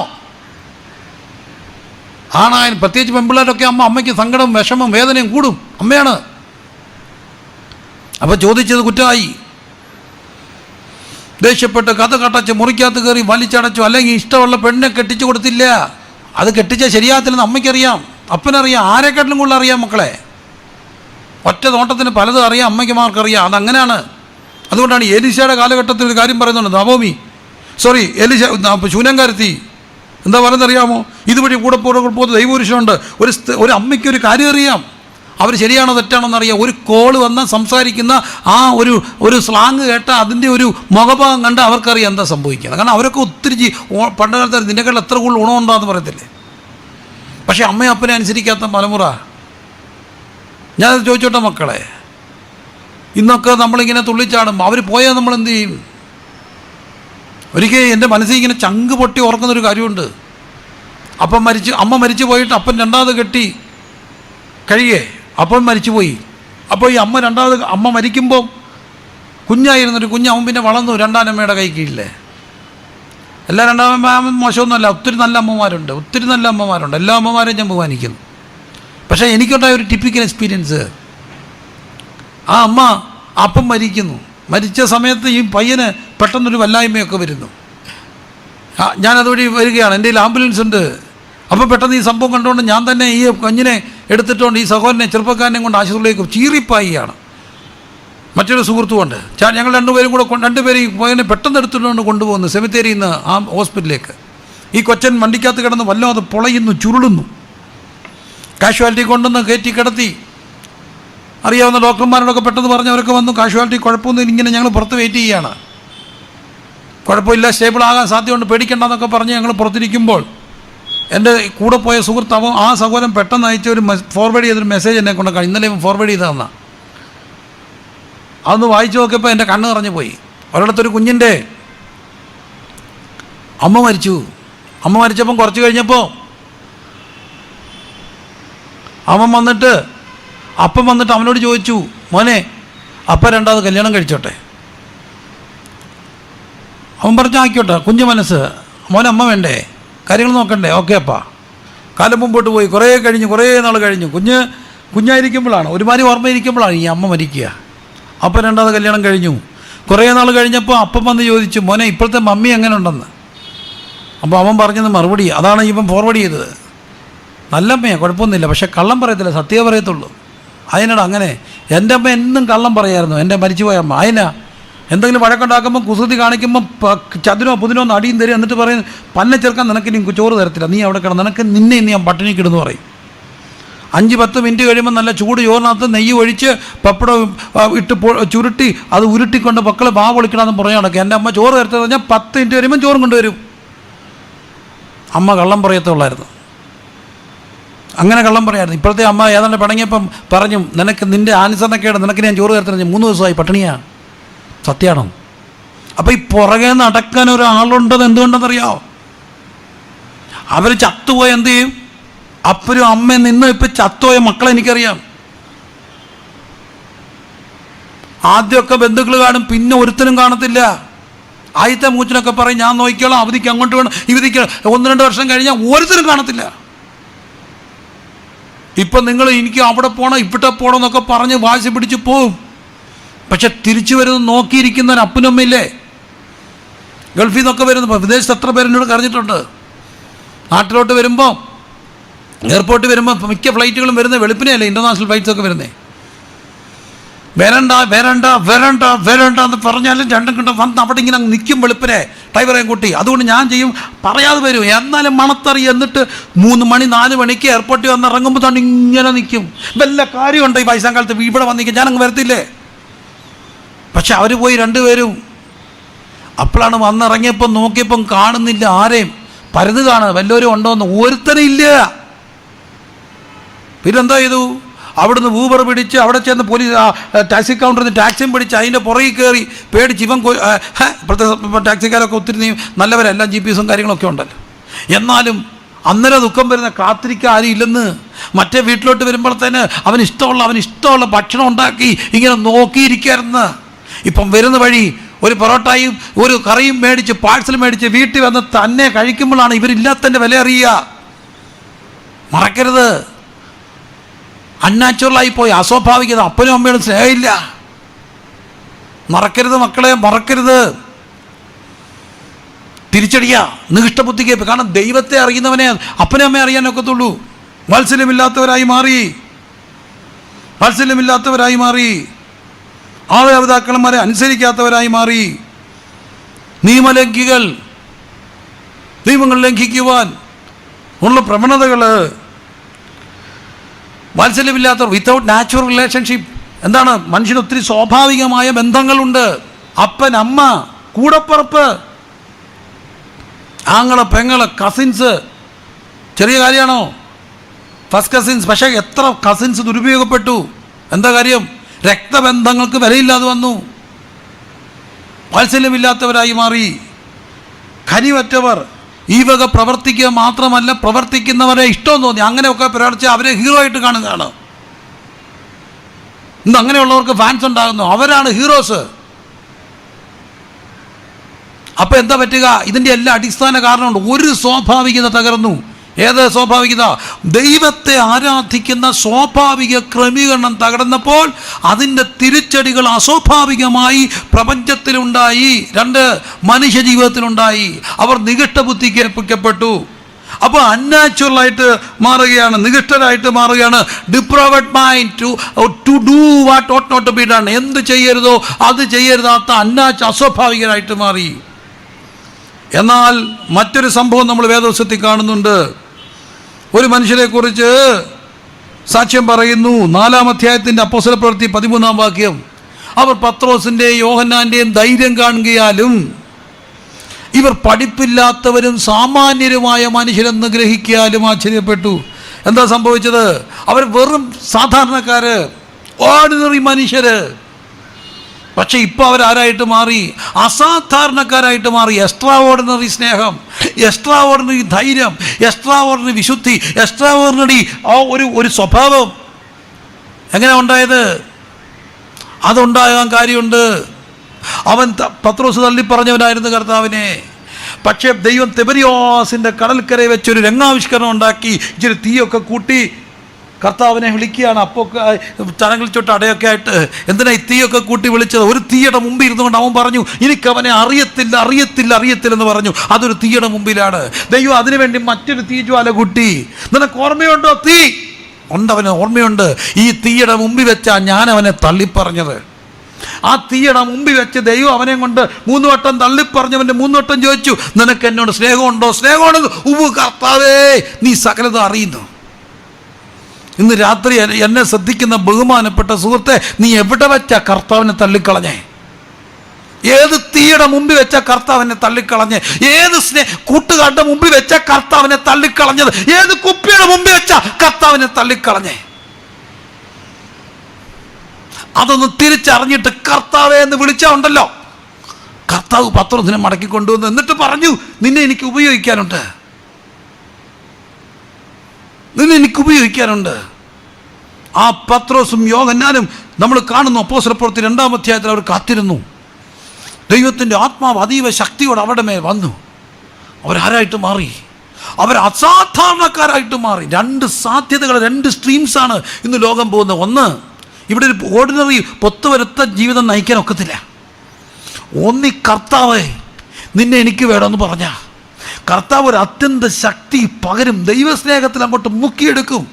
ആരായിട്ട് മാറും? അസാധാരണക്കാരായിട്ട് മാറും. അല്ലെങ്കിലോ ദൈവത്തെ വേണ്ടെന്ന് പറഞ്ഞു എവിടെ? ചില തീയുടെ മുമ്പിൽ വെച്ച് ബുദ്ധിക്കുന്ന നിരൂപണങ്ങൾ വ്യർത്ഥരായി തീർന്ന്. ഞാൻ അറിയാൻ സംഭവമല്ല, പക്ഷേ മോശമല്ലേ, കൂട്ടുകാരെന്തോർക്കും, അവരെന്തോർക്കും, ഇവരെന്തോർക്കും, എന്തോ ആയി ചിന്തിക്കുമെന്ന് ഓർത്ത് നിരൂപണങ്ങൾ വ്യർത്ഥമായി തീർന്ന് ദൈവം ഇല്ല ഒന്ന് ഓർത്ത് മകത്തിയിരിക്കാൻ, നന്ദി കാണിക്കാൻ, ദൈവത്തിൻ്റെ പൈതലാണെന്ന് പറയാൻ, വിശ്വാസിയാണെന്ന് പറയാൻ, ഞാൻ യേശുവിൻ്റെ പൈതലാണെന്ന് പറയാൻ മട്ടി കാണിച്ചത് കൊണ്ട് എന്തോ പറ്റി? പതുക്കെ നികഷ്ടതയിലേക്ക് പോയി. എന്നാൽ ഇപ്പുറത്തൊരാൾ തീയണി കർത്താവേ എന്ന് പറഞ്ഞ്, പത്രോസിൻ്റെ ആ ഭാവമൊക്കെ എനിക്ക് വലിയ ഇഷ്ടമാണ്. യേശുവൻ തിരിഞ്ഞു നോക്കി കണ്ടും കൊണ്ട് നടക്കി. അവിടെ അവൻ്റെ മനസ്സുടഞ്ഞു, ഉലഞ്ഞു. അവൻ അവിടെ തൊട്ട് കണ്ണീര് കൊണ്ട് ഒരു മാനസാന്തരം ഉണ്ടായി. ദൈവം അവരെ അസാധാരണക്കാരനാക്കി മാറ്റി. എക്സ്ട്രാഓർഡിനറി. 2 സാധ്യത എൻ്റെ മുമ്പിൽ നിൽക്കുന്ന, എന്നെ ശ്രദ്ധിക്കുന്ന യൂത്ത് പവർ ഫോർ ജീസസ്, യേശുവിന് വേണ്ടി യുവശക്തി എന്ന ഈ പ്രോഗ്രാമിൽ എന്നെ ശ്രദ്ധിക്കുന്ന പൊന്നു സഹോദരങ്ങളെ, നിങ്ങളുടെ മുമ്പിൽ 2 ചോയ്സുണ്ട്, 2 സാധ്യതകളുണ്ട്. ഒന്ന്, അസ്വാഭാവികരായിട്ട് മാറാം. ആരോടും മിണ്ടാതെ ഏതൊരു യന്ത്രത്തോട് മാത്രം വർത്താനം പറഞ്ഞ് 24 മണിക്കൂറും കുനിഞ്ഞിരുന്ന് അവസാനം ജീവിതം പടുകുഴിയിലേക്ക് മാറാം. അപ്പനെ അമ്മയോട് സ്നേഹമില്ലാത്തവരായിട്ട്, കൂടപ്പുറപ്പോട് വാത്സല്യമില്ലാത്തവരായിട്ട്, സഹജീവികളുടെ ആർദ്രതയില്ലാത്തവരായിട്ട്, അവനവൻ്റെ കാര്യം മാത്രം ചിന്തിച്ച് സാധ്യതയുടെ ഒരു ലോകത്ത്. എനിക്ക് ഭയങ്കര ഇഷ്ടമാണ് ഈ മക്കളെ, ചെറുപ്പക്കാർ നല്ല മക്കളാണ്.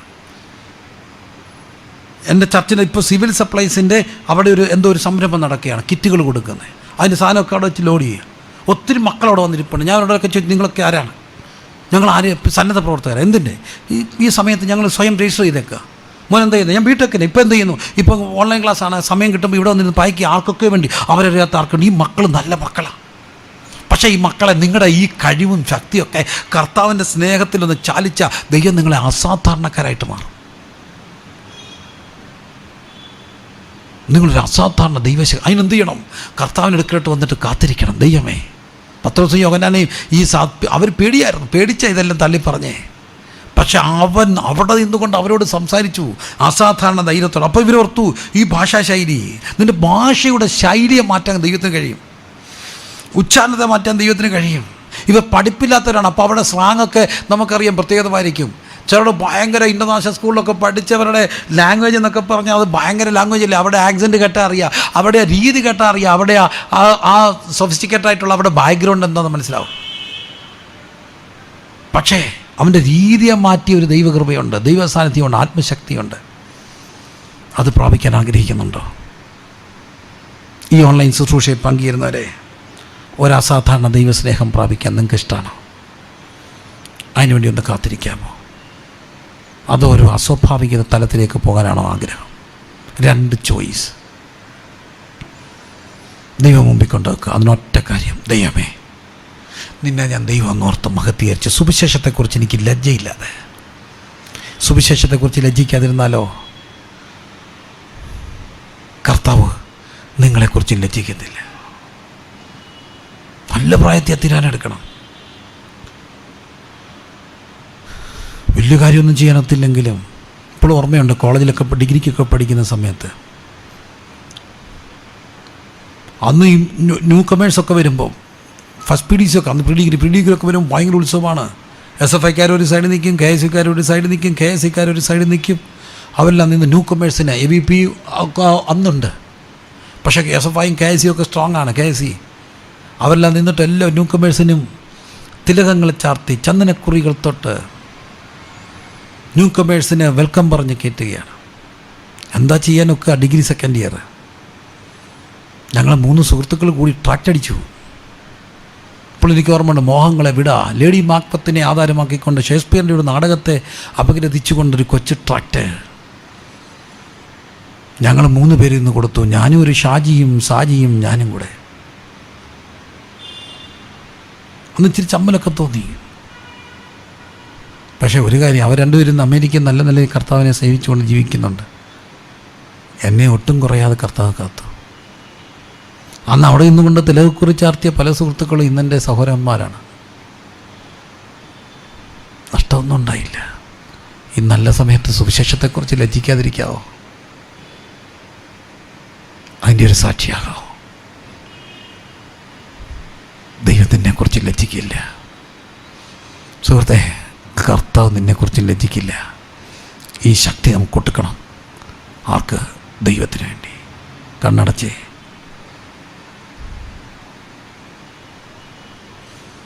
പദം പദം ഉറച്ചു നാം ക്രൂശുമേന്തി പോകണം. പദം പദം ഉറച്ചു നാം ക്രൂശുമേന്തി പോകണം. ജീവനെങ്കിൽ ജീവൻ വെച്ചു ഭാരതം നേടിയിടണം. ജീവനെങ്കിൽ ജീവൻ വെച്ചു ഭാരതം നേടിയിടണം. ചേരുവിൻ യുവാക്കളെ, പോരുവിൻ സഹോദരേ. ചേരുവിൻ യുവാക്കളെ, പോരുവിൻ സഹോദരേ. ക്രിസ്തുനാഥൻ പോരിനായി ഓടി ഓടിക്കൂടുവിൻ. ക്രിസ്തുനാഥൻ പോരിനായി ഓടി ഓടിക്കൂടുവിൻ. സഹോദരന്മാർ, ഈ ഗാനം ആലപിക്കുന്ന സമയത്ത് സുവിശേഷത്തെക്കുറിച്ച് ലജ്ജിക്കാതെ ദൈവത്തെ ദൈവമെന്നോർത്ത് മഹത്വീകരിച്ച് ദൈവത്തിൻ്റെ പൈതലായി ജീവിക്കാൻ ഈ ഭാരത മണ്ണിൽ ഈ സമയത്ത് എനിക്ക് ആഗ്രഹമുണ്ടെന്ന് തീരുമാനിക്കുന്ന യുവാക്കളെ, ഓൺലൈനിലൂടെ അടിക്കാൻ നിങ്ങൾ കേൾക്കുന്നത് ഒരു പക്ഷേ നിങ്ങളുടെ മുറിയിൽ നിങ്ങൾ അടച്ചിട്ട മുറിക്കകത്ത് യാദർച്ചയായി കേട്ടായിരിക്കാം. ഇപ്പോൾ ഒരു നിമിഷം എഴുന്നേറ്റ് നിന്നിട്ട് ഈ പാട്ട് പാടുന്ന സമയത്തൊരു തീരുമാനം എടുക്കാമോ? എനിക്കൊരു അസ്വാഭാവിക വ്യക്തിയായിട്ട് മാറണ്ട, അസാധാരണക്കാരായിട്ട് മാറണം. അതിനുവേണ്ടി ഓടിക്കൂടാൻ എത്ര യുവജനങ്ങളുണ്ട്. ഈ ശക്തി കർത്താവ് ചോദിക്കുക. സുവിശേഷത്തെക്കുറിച്ച് ലജ്ജിക്കാതിരിക്കാൻ നമുക്ക് ഈ ഗാനം ചേർന്ന് പാടാം. ഇതൊരു മാർച്ച് ഫാസ്റ്റാണ്. എന്തിൻ്റെ? ദൈവരാജ്യത്തിന് വേണ്ടി. പദം പദം ഉറച്ചു നാം. ആ പാട്ട് വത്സല്യ സഹോദരങ്ങൾ പാടുമ്പോൾ തീരുമാനത്തോടെ ഉറപ്പോടെ നമുക്ക് ഒരുമിച്ച് പാട്ടൊന്ന് പാടാം. പദം പദം ഉറച്ചു നാം ക്രൂശുമേന്തി പോകണം. ജീവനെങ്കിൽ ജീവൻ വെച്ചു ഭാരതം. ഞാൻ വീണ്ടും വിളിക്കുക. ചേരുവിൻ യുവാക്കളെ, പോരുവിൻ സഹോദരേ.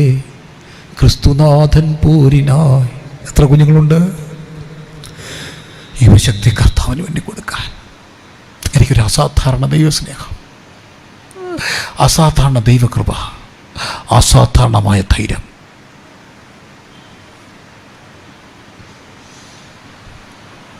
ഈ ഗാന ശുശ്രൂഷ നടക്കുന്ന സമയത്ത് തന്നെ നമുക്ക് ദൈവസന്ധി തീരുമാനിക്കാം. തീരുമാനത്തോടെ പാടാം. ഭാരതന്ത്ര ബത്രാം ഭാരതീയ സോദരേ, പാപഭാരം നീക്കിടും യേശുവിങ്കവ. നിങ്ങൾക്ക് വേണ്ടി എളിദാസം പ്രാർത്ഥിക്കാൻ ആഗ്രഹിക്കുകയാണ്. കർത്താവേ, ഈ ശുശ്രൂഷയിൽ പങ്കുചേർന്ന് ഒറ്റ വ്യക്തി പോലും അസ്വാഭാവികതയിലേക്ക് പോകരുതേ, ദുശീലങ്ങളിലേക്ക് പോകരുതേ, അസ്വാഭാവിക ബന്ധങ്ങളിലേക്ക് പോകരുതേ. അവരെല്ലാം അസാധാരണ ദൈവകൃപ ഉണ്ടെന്ന് അറിയണമേ. അസാധാരണ ദൈവകൃപ ഉണ്ട്. അതിനുവേണ്ട ഒരു അസാധാരണ ദൈവശക്തി ഇപ്പോൾ ഇവരുടെ മേൽ പകരണമേ. ആത്മശക്തി ഇപ്പോൾ ഈ മക്കളുടെ മേൽ പകരട്ടെ. യേശുവിൻ നാമത്തിൽ ആത്മസ്ഥാനത്തിൻ്റെ അനുഭവത്തിലേക്ക് നയിക്കപ്പെടട്ടെ. ആ അസാധാരണമായ ദൈവകൃപ വ്യാപരിക്കട്ടെ. എല്ലാ അസ്വാഭാവികമായ സ്വഭാവ ബന്ധനങ്ങളെയും അതിൻ്റെ ശീലങ്ങളെയും യേശുവിൻ്റെ നാമത്തിൽ ക്യാൻസൽ ചെയ്ത്. എൻ്റെ പൊന്നുമക്കളെ, ചില അസ്വാഭാവിക ശീലങ്ങൾക്ക് നിങ്ങൾ അടിമയാണോ? നിങ്ങൾ അശ്ലീല ചിത്രങ്ങൾക്ക് അടിമയാണോ? അതിന് രക്ഷപ്പെടാൻ നിങ്ങൾക്ക് കഴിയുന്നില്ലേ? ചില ഗെയിമുകളിൽ നിന്ന് രക്ഷപ്പെടാൻ നിങ്ങൾക്ക് ആഗ്രഹം ഒക്കുന്നില്ലേ? ചില ബന്ധങ്ങളിൽ നിന്ന് പുറത്തു വരാൻ നിങ്ങൾ ആഗ്രഹിക്കുന്നു ഒക്കുന്നില്ലേ? നിങ്ങളുടെ അപ്പനും അമ്മയോട് കോപിക്കരുത്. അവർ തേക്കുമ്പോൾ തിരിച്ചു പറയുമ്പോൾ അവിടെ കണ്ണ് നിറയുന്ന കണ്ടിട്ട് ഇനി അത് പറയുന്ന ആഗ്രഹമുണ്ട്. പക്ഷേ വീണ്ടും വീണ്ടും ആവർത്തിക്കുന്ന ഒരു അസ്വാഭാവികതയിലേക്ക് നിങ്ങൾ പോയിരിക്കുകയാണോ? അക്ക റിക്ക നഗതന ഹത്തന് ഇന്ന് രാത്രിയിലൊന്ന് സമർപ്പിക്കുക. കർത്താവെ, ഈ എൻ്റെ അസ്വാഭാവിക സ്വഭാവങ്ങൾ എൻ്റെ കൂടപ്പുറപ്പുള്ള സ്നേഹത്തെ പക്ഷേ തമ്മിലടിക്കുന്നു. കർത്താവെ, എന്നെ ഒന്ന് വിട്ടുവിക്കണമെന്ന് പ്രാർത്ഥിക്കാം. ആ പക, പിണക്കം, ദുശീലം, കപടം എല്ലാം യേശുവിൻ്റെ നാമത്തിൽ മാറിയിട്ട് ഒരു അസാധാരണ ദൈവകൃപ ഈ നിമിഷം പകരപ്പെടും. അങ്ങനെ ആഗ്രഹിക്കുന്നവർ കരമുയർത്തി ദൈവത്തോടൊന്ന് പ്രാർത്ഥിച്ചാട്ട്, കർത്താവെ, ഈ നിമിഷം പ്രാർത്ഥിക്കുന്ന മക്കളിലേക്ക് നിന്റെ അവരുടെ എല്ലാ അസ്വാഭാവികമായ അവരെ വലിച്ചു മുറുക്കി എന്ന പുറലോകം അറിയാതെ അവരുടെ ഉള്ളിൽ നടക്കുന്ന വടംവലികളെ, എല്ലാ ബന്ധനങ്ങളെ, കർത്താവെ, ഞാൻ കട്ടുംകെട്ട് വീണ് കിടക്കുന്ന എല്ലാ ബന്ധനങ്ങളെ യേശുവിൻ്റെ നാമത്തിൽ ഞങ്ങൾ അഴിച്ചു പ്രാർത്ഥിക്കുന്നു. അങ്ങയുടെ കൃപയും മക്കളുടെ മേച്ചൊരി പ്രാർത്ഥിച്ച് അനുഗ്രഹിക്കുന്നു. ഒപ്പം അസാധാരണക്കാരായി മാറ്റണമേ. ഭയങ്കര സ്നേഹത്തിലേക്ക് അവരെ നയിക്കണമേ. ഭയങ്കര ദൈവകൃപയിലേക്ക് അവരെ നയിക്കണമേ. ഭയങ്കര സ്വഭാവശുദ്ധിയിലേക്ക് അവരെ നയിക്കണമേ. അസാധാരണമായ ദൈവകൃപ കൊണ്ട് നിറയ്ക്കണമേ. അവർ യേശുവിന് വേണ്ടി അവരുടെ ജീവൻ സുവിശേഷത്തെക്കുറിച്ച് ലജ്ജിക്കാത്ത സാക്ഷികളായി ഇനിയും കർത്താവെ, അവർ മടങ്ങിപ്പോകുമ്പോൾ അവിടെ കോളേജുകൾ, അവിടെ ക്യാമ്പസുകൾ, അവിടെ ഓഫീസുകളിൽ, അവിടെ കൂട്ടുകാരുടെ അവർ യേശുവിൻ്റെ ലജ്ജിക്കാത്ത സാക്ഷികളായി നിൽക്കുവാൻ ഞങ്ങളത് കാണുവാൻ ഞങ്ങൾക്ക് ഇടയാക്കും. അതിനുവേണ്ടി തീരുമാനിച്ച എല്ലാ മക്കൾക്കായി നന്ദി. യേശുവിൻ നാമത്തിൽ തന്നെ ആമേൻ. ഈ ശക്തി യേശുവിന് വേണ്ടി കൊടുക്കാം. കർത്താവ് നമ്മളെ അനുഗ്രഹിക്കട്ടെ. ശുശ്രൂഷയ്ക്ക് അവസരമൊരുക്കിയ എൽസിദായ് മിനിസ്ട്രീസിലെ ദൈവദാസന്മാരോട്, ടിനിജോൽ പാസ്റ്ററോട്, ജിജി മോഹൻ പാസ്റ്ററോട്, എല്ലാ സഹ ശുശ്രൂഷകരോട്, എല്ലാ പ്രിയപ്പെട്ടവരോട് നന്ദി പറയുന്നു. ഓൺലൈനിൽ ശ്രദ്ധിച്ച എല്ലാ പ്രിയപ്പെട്ട ഹൃദയത്തിൻ്റെ ഭാഷയും നന്ദി. കർത്താവ് നമ്മളെ അനുഗ്രഹിക്കട്ടെ. തീരുമാനം മറക്കരുത്. അസ്വാഭാവികതയല്ല, അസാധാരണക്കാരായി സുവിശേഷത്തെക്കുറിച്ച് ലജ്ജിക്കാത്ത സാക്ഷികളായി ദൈവത്തെ ദൈവം എന്നോർത്ത് മഹത്വീകരിച്ച് നന്ദി കാണിച്ചുകൊണ്ട്